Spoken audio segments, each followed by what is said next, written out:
Eto na mga repa, debut game na ni Luka Doncic para sa Los Angeles Lakers. Punong-puno ang crypto arena ng shirt na merong jersey number 77 bilang pag-welcome sa nag-iisang Luka Doncic.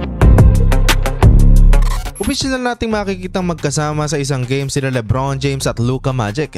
Nagpakita nga agad ng suporta si LBJ. During warm-up kasi ay suot nito ang shirt ni Luka. Halatang excited na din siya maging kakampi si Wonderboy. Sa kabilang banda ay siguradong excited na din si Luka since ang huling laro pa niya ay noong December pa. Napuwersa kasi ang kanyang left calf pero heto, handang-handa na siya upang ibigay ang kanyang serbisyo para sa purple and gold. So yun, rekta na tayo. Opening quarter pa lang ay nagpakitang gilas agad sila LeBron James at Luka Doncic. Dalawang lob pass agad ang ibinigay nila kay Jackson Hayes at tuwang-tuwa naman ito.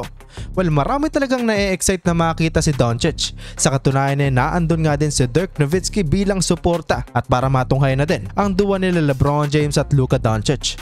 Well, karamihan ng mga fans ay nagsisigawan sa tuwing hawak ni Luka ang bola.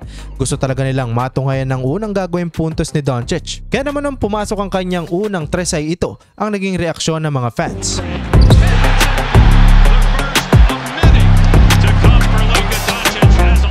Bagamat sa unang quarter medyo nalilito pa si Austin Reeves gawa ng hindi niya pa alam kung sino ang kanyang papasahan kila Luka at LeBron, ay sa kabilang banda ay nagpakitang gilas naman ito sa opensa. Samantala ay si LeBron James naman ay nagpakawala ng dalawang mid-range at isang tres. Well, bukod sa kailang tatlo ay talaga namang umaalago at gumagana din talaga ang buong roster sa kailang rotation. End of first quarter ay 12 agad ang lamang, 37-25. 8 points kay Austin Reeves, 7 points kay LeBron James, 6 points kay Jackson Hayes at 5 points naman kay Luka Doncic. Second quarter naman mga repa ay patuloy na rumagasa ang opensa ni LeBron James at lumoban na din sa 18 ang lamang. Pagdating ng 7 minutes 43 seconds ay pinasok naman si Luka at pinalitan itong si LeBron James at gandang pasa na naman ang kanyang ipinakita. Corner 3-pointer para kay Hachimura. Siyang tunay na gumagana talaga ang rotation ni JJ Redick dahil sa paglobo ng lamang. Sa katunayan ay natapos ang second quarter na may baon na 25 puntos na lamang ang Los Angeles Lakers.